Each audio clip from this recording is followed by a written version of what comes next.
Assalamualaikum warahmatullahi wabarakatuh. Alhamdulillahirrahmanirrahim. Pada kesempatan ini kita akan membahas tentang grafik fungsi trigonometri. Sudah kita maklumi bersama bahwa setiap fungsi memiliki kekhasan grafik masing-masing. Misalkan fungsi linear itu memiliki grafik berupa garis lurus. Di situ ada berbicara tentang gradien atau kemiringan. Kemudian fungsi kuadrat memiliki grafik berupa parabola, mungkin membuka ke atas atau membuka ke bawah. Nah, di situ biasanya berbicara tentang sumbu simetri, titik balik maksimum, titik balik minimum. Nah, pada kali ini kita akan fokus pada grafik fungsi trigonometri.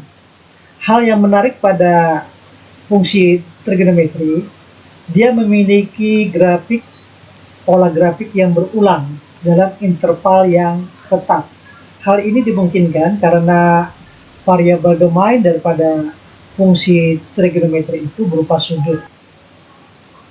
Sudut bergerak dari 0 derajat hingga 360 derajat. Setelah itu dia akan berulang. Bisa juga dari 0 radian hingga 2pi radian. Karena satuan sudut ada radian, kemudian ada juga derajat. Nah, apa manfaat kita mengenali grafik berbagai fungsi trigonometri? Setidaknya untuk pelajaran trigonometri itu sendiri, pertama adalah kita akan lebih mudah menyelesaikan persamaan trigonometri. Kemudian yang kedua, memeriksa kemonotonan. Kapan fungsi tersebut naik, kemudian kapan turun, juga kapan dia mencapai maksimum, minimum, titik belok yang dikenal dengan titik-titik stasioner. Baiklah, kita mulai saja pembahasan tentang grafik fungsi trigonometri. Selamat mengikuti.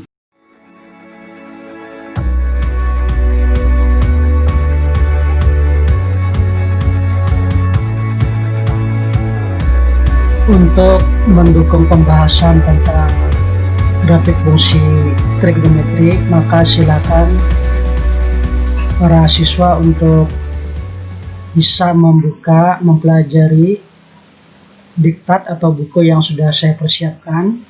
Linknya bisa diperiksa pada tautan pada deskripsi YouTube ini.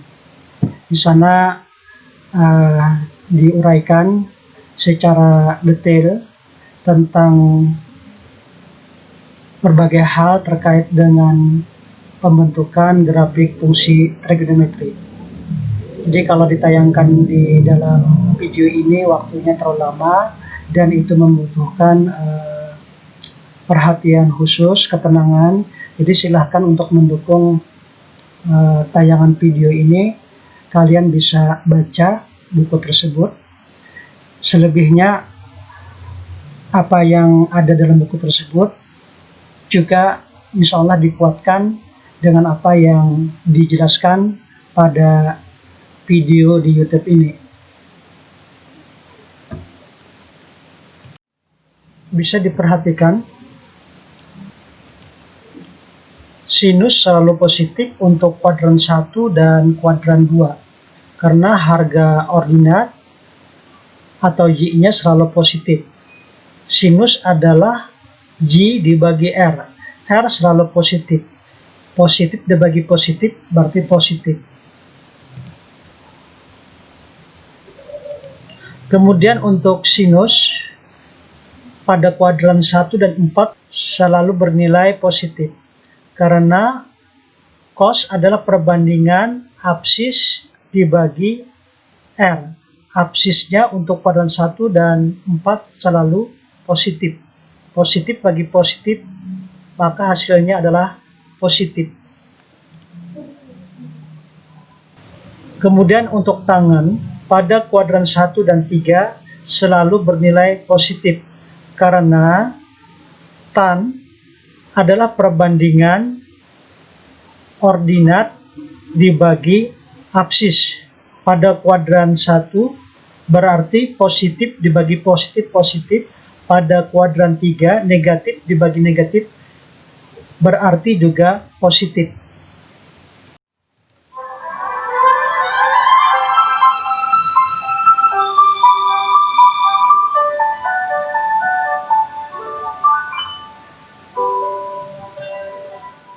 Sekarang perhatikan secara diagram atau grafik fungsi Y sama dengan sin X pada kuadran 1 dan kuadran 2. Grafik berada di atas sumbu X, berarti nilainya adalah positif.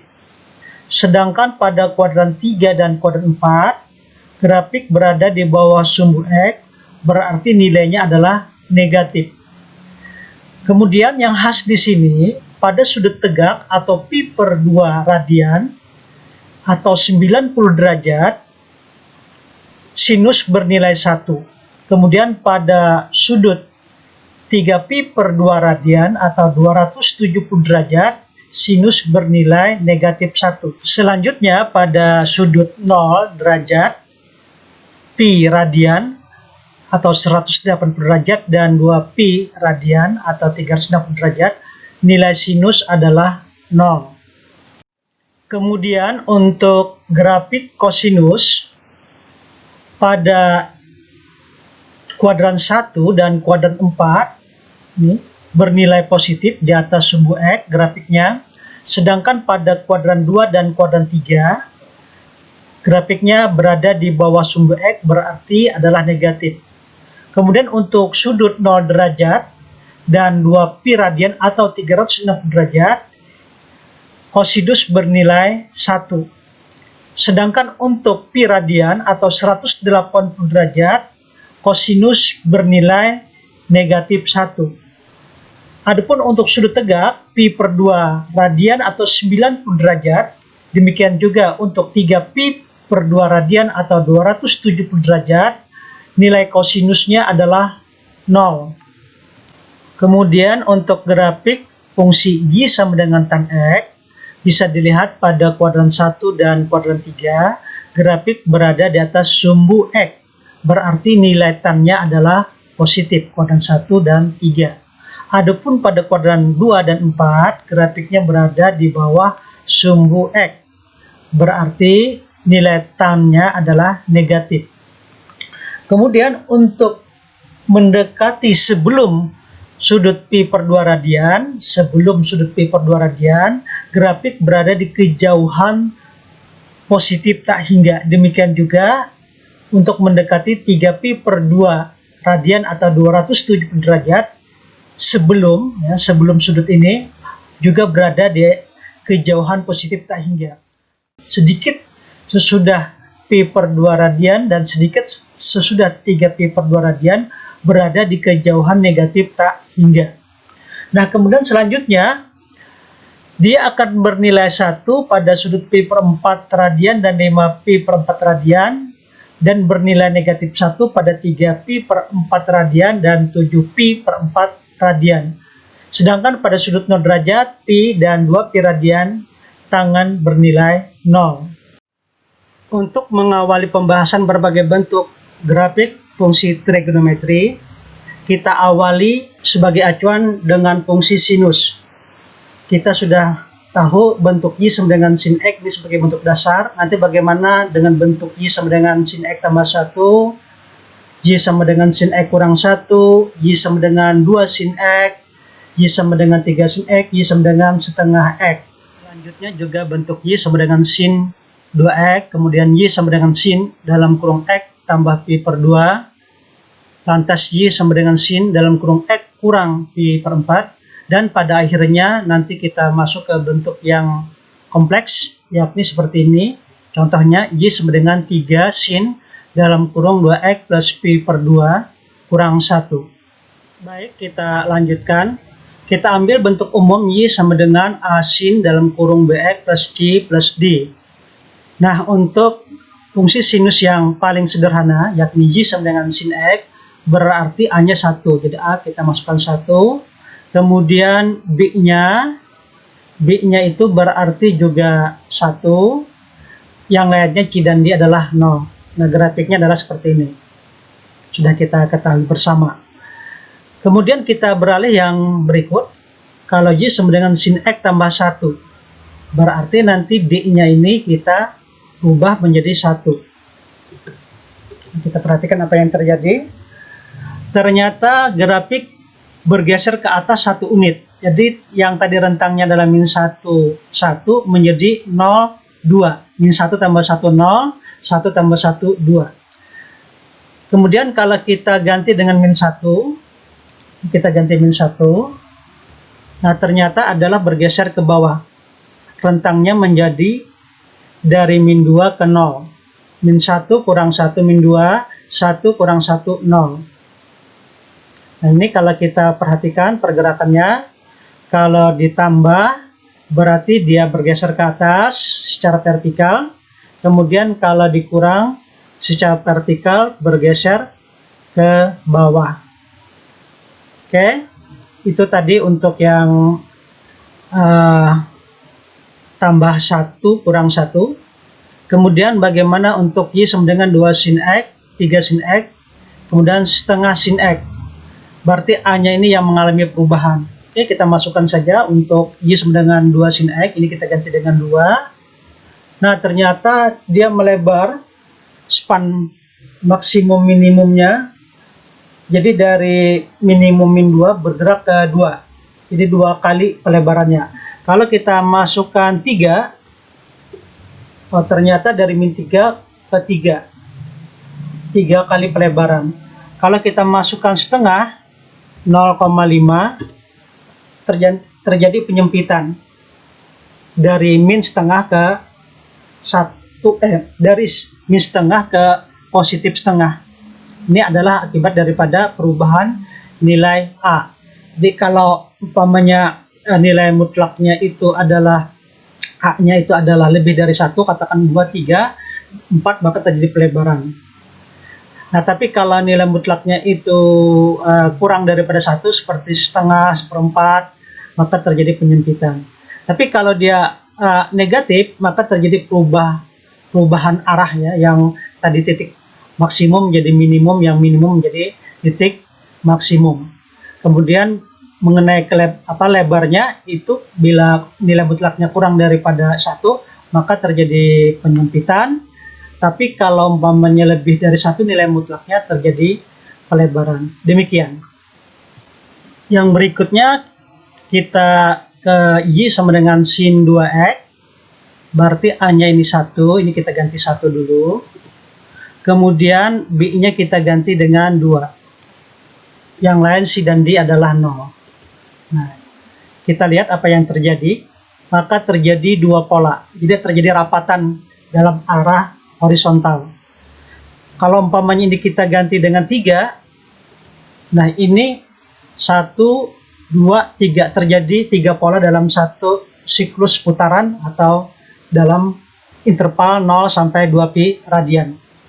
Jadi kalau kita perhatikan, kalau B ini kita bolak-balik, ya, jadi kalau dia diperbesar maka akan semakin rapat, tapi kalau diperkecil akan terjadi renggangan. Kita masukkan saja umpamanya setengah, 0,5. Nah, maka dalam satu putaran dari 0 sampai 2 pi radian, baru separuh pola yang didapat, ya, dari yang sebelumnya. Hanya dapat separuh pola. Kemudian kalau sudah, ini tadi adalah untuk perubahan daripada B, kita satukan dulu. Kemudian kita beralih yang berikutnya. Y sama dengan sin X plus pi per 2. Jadi di sini yang dirubah adalah nilai C-nya. Jadi C-nya adalah pi per 2, berarti C ini yang tadinya 0, kita ubah jadi pi per 2. Jadi caranya adalah ketikkan pi, demikian standarnya, kemudian demikian standarnya untuk bekerja di GeoGebra, kemudian kita bagi 2. Nah, perhatikan baik-baik perubahan pada diagramnya. Oke, ternyata dia bergeser ke pola grafik itu bergeser ke kiri sejauh pi per 2 radian atau 90 derajat. Oke. yang tadinya pada sudut 90 derajat atau pi per 2 bernilai 1, sekarang pada sudut 0 derajat sudah bernilai 1. Selanjutnya kalau kita berikan nilai negatif, jadi min pi negatif 90 derajat atau min pi per 2. Kita perhatikan. Wow, berarti dia bergeser ke arah kanan, sejauh 90 derajat. Baik, kita lihat saja. Kalau C-nya itu adalah positif, maka pergeserannya ke kiri. Tapi kalau C-nya itu negatif, maka pergeserannya adalah ke kanan, jadi berlawanan arah. Bila ditambah pi per 2, berarti bergeser grafiknya pi per 2 unit ke kiri. Bila dikurang pi per 2, berarti bergeser ke kanan sebesar pi per 2 unit. Demikian juga dengan yang di bawahnya ini. Nah, kita kembali ke bentuk yang paling sederhana, yakni Y sama dengan sin X ini.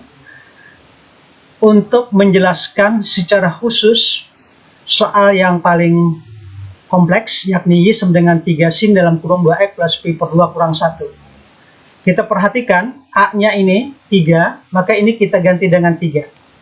Coba silahkan dipikirkan apa kira-kira yang terjadi kalau A-nya itu diganti dengan 3. Ya, span maksimum minimumnya akan menjadi 3 kali lipat, bergerak dari min 3 sampai dengan 3. Baik, kita beralih ke B, yakni 2. Apa yang terjadi kalau B-nya kita ganti dengan 2? Ya, ingat yang sebelumnya. Ya, maka rapatan datarnya, rapatan gelombangnya akan 2 kali lipat lebih rapat. Kita cek. Ya, benar. Karena ada 2 pola yang berulang, 2 pola yang sama berulang pada interval 1 putaran atau dari 0 sampai 2 pi radian. Kemudian yang berikutnya, jika ditambah pi per 2, nah berarti C-nya ini kita ganti positif pi per 2, kita tulis pi per 2. Apa yang terjadi? Coba diingat-ingat. Ya, maka gelombang akan bergeser ke kiri, tapi sebesar pi per 4 radian. Kenapa demikian? Bisa dilihat penjelasan di atas ini.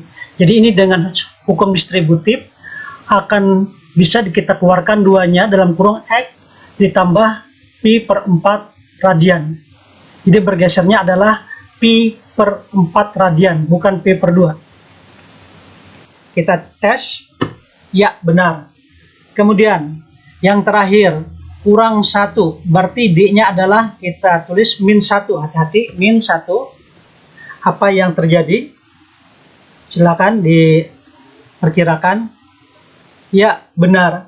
Maka nanti grafik ini akan tergeser ke bawah sebesar 1 unit. Kita cek. Ya, benar adanya. Jadi yang tadi adalah dari min 3 ke 3, sekarang menjadi dari min 4, pergerakannya hingga dengan 2. Nah, demikian para siswa sekalian khususnya tentang bagaimana kita memahami grafik fungsi sinus ini dari yang sederhana Y sama dengan sin X sampai ke yang kompleks seperti ini, Y sama dengan 3 sin dalam kurung 2X plus pi per 2 kurang 1. Jadi kita bisa melihat urutan langkah yang harus kita lakukan untuk menggambar sebuah fungsi trigonometri. Walaupun di sini contohnya sinus, insyaallah itu bisa kita terapkan analog serupa untuk fungsi-fungsi yang lainnya, misalkan pada fungsi kosinus maupun tangen. Nah, begitu juga sebaliknya dari grafik, kita bisa menganalisis atau menemukan fungsi trigonometri yang tepat untuk grafik yang diberikan tersebut. Jadi bolak-baliklah istilahnya. Sebagai kesimpulan, jika kita akan melukis grafik fungsi trigonometri, misal Y sama dengan A sin dalam kurung BX plus C plus D, di mana C berupa ukuran sudut, jadi bisa dalam bentuk radian atau derajat. Pertama kita perhatikan A.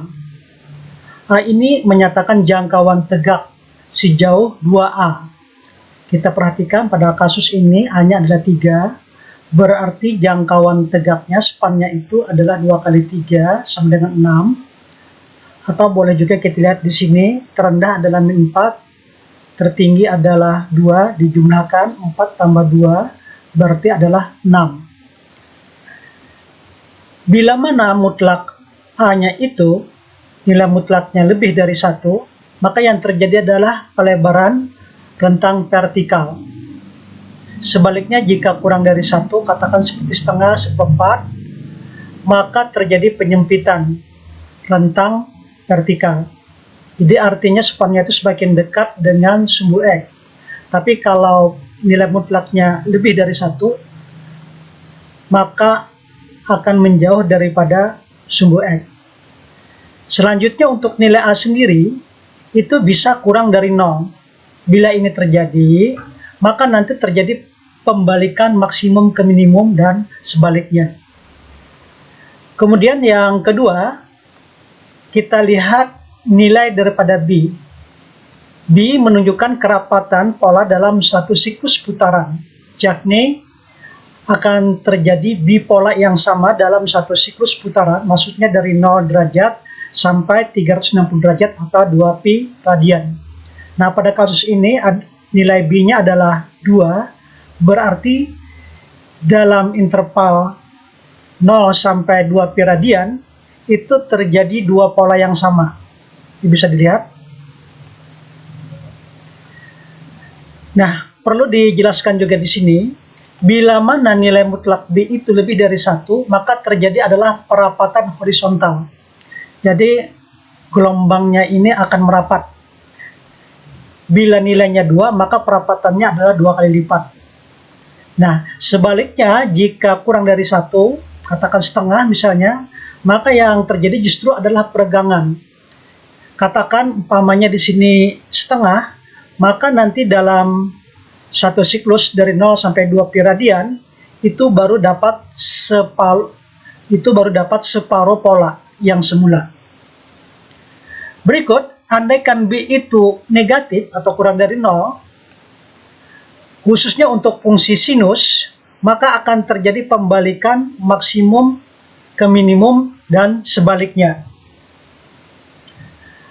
Kita lanjutkan yang urutan ketiga, yakni kita amati nilai C-nya. Nah, C di sini yang tadi yang tadi merupakan sudut, bisa dalam derajat ataupun radian, itu menunjukkan pergeseran grafik arah datar. Bila mana C positif, maka akan terjadi pergeseran C per B unit ke kiri, jadi dimundurkan. Nah, dalam hal ini kita lihat harga C-nya adalah pi per 2. Maka nanti pi per 2 dibagi 2 akan menjadi pi per 4. Nah, nanti akan digeser sejauh pi per 4 unit ke kiri. Sebaliknya jika C negatif, maka akan terjadi pergeseran C per B unit ke kanan atau dimajukan. Kenapa pergeserannya sebesar C per B? Maka bisa kita lihat secara aljabar, Y sama dengan A sin BX plus Q plus D. Ini ekivalen dengan Y sama dengan A sin B dalam kurung X plus C per B tambah D. Jadi ini ada hukum distributif perkalian. Itulah sebabnya pergeserannya adalah C per B. Terus yang terakhir, yang keempat, nilai D dalam hal ini adalah negatif 1, itu menunjukkan pergeseran grafik arah tegak. Bila mana D-nya positif, maka terjadi pergeseran ke arah atas sejauh D unit.